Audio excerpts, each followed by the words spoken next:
ওই গুনাহগার হয়ে গেলে কবরে জাহান্নামের আগুনের গরম কেমনে সহ্য করব?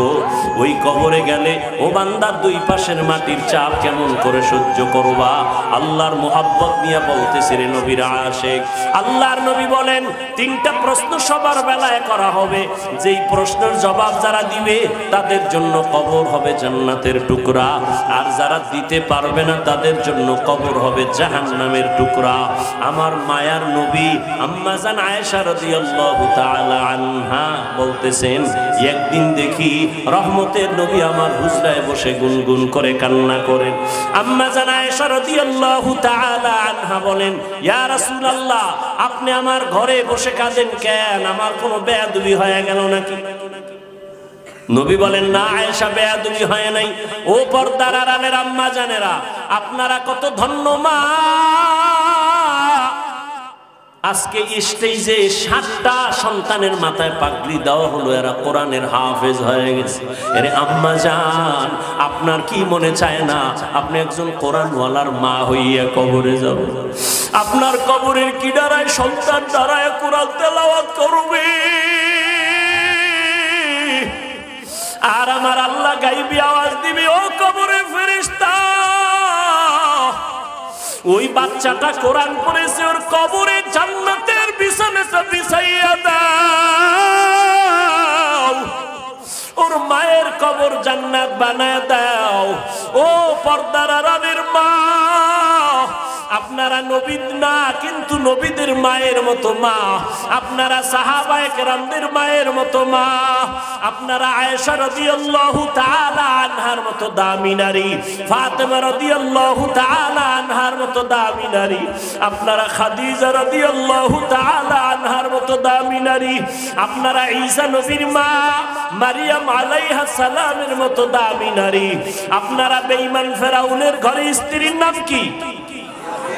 আসিয়া। যেই ফেরাউন আল্লাহর এত বড় জুলুমকারী, জালেম, এত বড় দুশমন, ফেরাউন আল্লাহর বিরুদ্ধে নিজেরে খোদা দাবি করলো, অথচ সেই ঘরে তার আপন স্ত্রী আসিয়া আল্লাহর এত পেয়ারা বান্দি হয়ে গেলেন। রহমতের নবী বলেন, জান্নাতুল ফেরদাউসে ওই ফেরাউনের বিবি আসিয়ার সাথে আমি মুহাম্মদের সাথে জান্নাতে বিবাহ হবে। কেমন ধন্য নারী! ফেরাউন এত বড় বেঈমান, আর তার ঘরে আসিয়ার জবানের মধ্যে আমার আল্লাহর আওয়াজ। একদিন ফেরাউন চুপে চুপে দাঁড়ানো, আসিয়ার হাত থেকে যেন কি পইড়ে গেছে। আসিয়া আল্লাহ কইয়া নাম দইরা ওই জিনিসটা উঠাইছে। ফেরাউন যে পাশে দাঁড়ানো, আসিয়া খেয়াল করে নাই। আসিয়া জোরে আল্লাহর নাম বলছে, ফেরাউন শুনে রাগ কইরা ফেলাইছে। আসিয়া, জি, কার নাম বললি? কার? এবার আসিয়া বলে, আমি আমার রবের নামটা জবানে উচ্চারণ করেছি। ফেরাউন বলে, আমি তো মিশরের রব, আমি তো মিশরের খোদা, তুমি আবার কোন খোদার নামটা জবানে নিয়েছো? আসিয়া ডাক দিয়া কয়, ফেরাউন, তোমারে যিনি বানাইছেন তিনি আমার আসল রব। রব্বি আল্লাহ লা ইলাহা গায়রুহু ওয়া নবিহি মুহাম্মদ মুস্তাফাহু। আসিয়া চোখের পানি ছেড়ে কাঁদে, আমি আমার রবের নাম নিলাম। ফেরাউন বলে, খবরদার, পুরো মিশরের মধ্যে সবাই আমারে খোদা বলে, তুমি যদি আমারে রব না মানো, আমার রব খোদাগিরি থাকে না। বলে তো, তাই আমারে তুমি খোদা বলে স্বীকার করো। আসিয়া বলে, জীবন যাবে আমি তোমাকে রব বলবো না, আমি ওই রবকে মানি যে রব তোমারে বানাইছেন, আমারে বানাইছেন। ফেরাউন বাঁকা হয়ে গেল, শক্ত হয়ে গেল, ডাক দিয়া কয়, রে আসিয়া,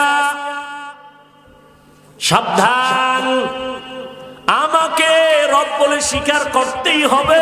আসিয়া বলে, জীবন যাবে তারপরও তোমার কাছে আমি রব বলে মাথা নত করব না। এবার আসিয়ার উপরে জুলুম শুরু হয়ে গেল। থাকার জায়গা দেয় না, ঘুমের সময় দেয় না, খানা দেয় না। আসিয়া কান্না করে, ও মালিক, এত বড় টাকাওয়ালা, পাওয়ারওয়ালা, ক্ষমতাধরের ঘরে স্ত্রী হইয়াও আজকে একটু ঘুমানোর ভালো জায়গা পাই না। আজ আমি উপবাস, আমি রাজার রানী হইয়া, আমার খানা বন্ধ। একমাত্র আমি তোমাকে রব বলে মেনে নেওয়ার কারণ আজ আমারে ফেরাউন খানা থেকে দূরে রাখলো, আমাকে আরামের বিছানা থেকে দূরে সরাইলো। ও মাওলা, তুমি আমারে দূরে ঠেলে দিও না রে মালিক, তুমি আমার জন্য রাস্তা খুলে দাও। ফেরাউন ঘোষণাই করে ফেললো, আসিয়া যেহেতু আমারে খোদা বলে মানবে না, আসিয়াকে শুলিবিদ্ধ করে ফাঁসি দিয়ে মারতে হবে। আসিয়ার কানে খবর আসলো, আসিয়া বলে আলহামদুলিল্লাহ, আমার রবের রব বলিয়া যদি আমার ফাঁসি হয় কোনো টেনশন নাই, আমি মরিয়া যাব। ঘোষণা হয়ে গেল মিশরের মধ্যে ফেরাউনের স্ত্রীর হালাত এই, এখন তার ফাঁসি হবে, ময়দানে শুলিবিদ্ধ করবে, হাজার হাজার মানুষ সেখানে হাজির। এবার আসিয়াকে হাতে পায়ে রশি লাগাইয়া ফাঁসির মঞ্চে নিয়ে যাবে। ইতি টাইমে দেখে মুসা নবী রাস্তা দিয়ে হাইটা যায়। আসিয়া ডাক দিয়া কয়, জামানার নবী মুসা, আপনি জানেননি আমার অবস্থাটা কি? বল জানি। বলে আমার এখন ফাঁসি হয়ে যাবে, আপনার থেকে একটু জানতে চাই, আপনি তো রবের সাথে কথা বলেন। বলে হ্যাঁ বলি। বলেন আমার রব আমার উপরে এমন কি ধারণা নিয়ে আসেন? রব আমার উপরে বেজার নাকি খুশি? মুসা নবী ডাক দিয়ে কয়, রে আসিয়া, আমার আল্লাহ তোমার উপরে এখন খুশি। আসিয়া এখন চোখের পানি ছেড়ে মোনাজাত দিয়া ফাঁসির মঞ্চে যাবে, এমন সময় দোয়া করে, ক্বালাত রব্বিবনিলি ইনদাকা বাইতান ফিল জান্নাহ। কোরআন শরীফে আল্লাহ বয়ান করে বলেন, আসিয়া ডাক দিয়া কয়, আল্লাহ এত বড় ক্ষমতাওয়ালার ঘরে জায়গা হলো না, আমার জীবনের শেষ বেলা, এখন আমার ফাঁসি হবে, আমাকে ফাঁসির মঞ্চে নিবে, তোমার কাছে আমার আবদার, ওই জান্নাতের মধ্যে তোমার কাছে আমার একটা ঘর বানাইয়া দিও, তোমার পাশে একটা ঘর বানায় দাও।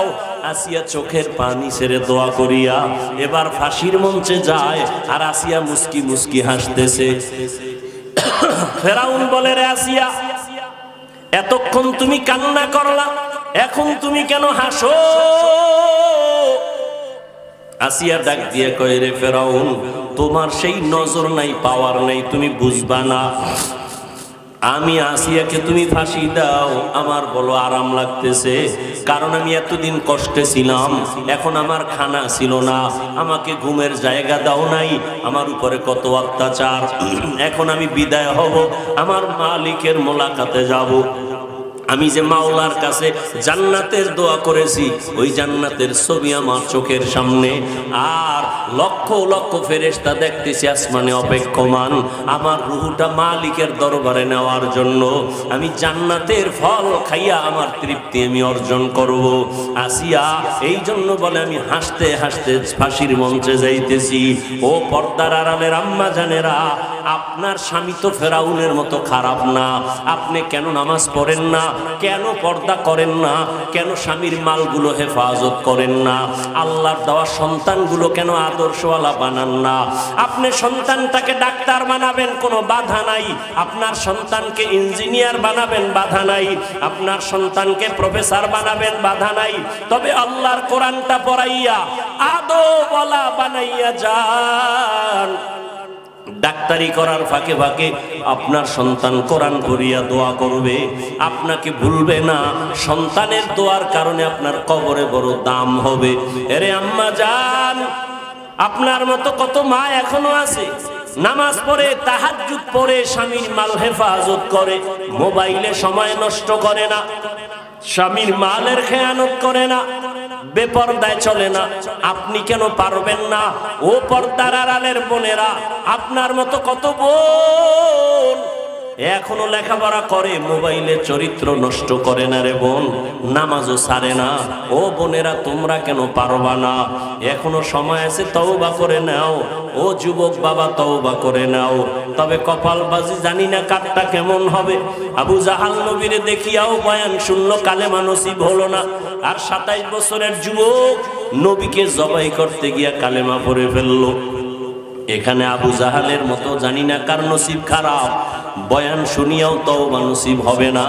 বাহিরে গিয়ে আরো বিরোধিতা করবে।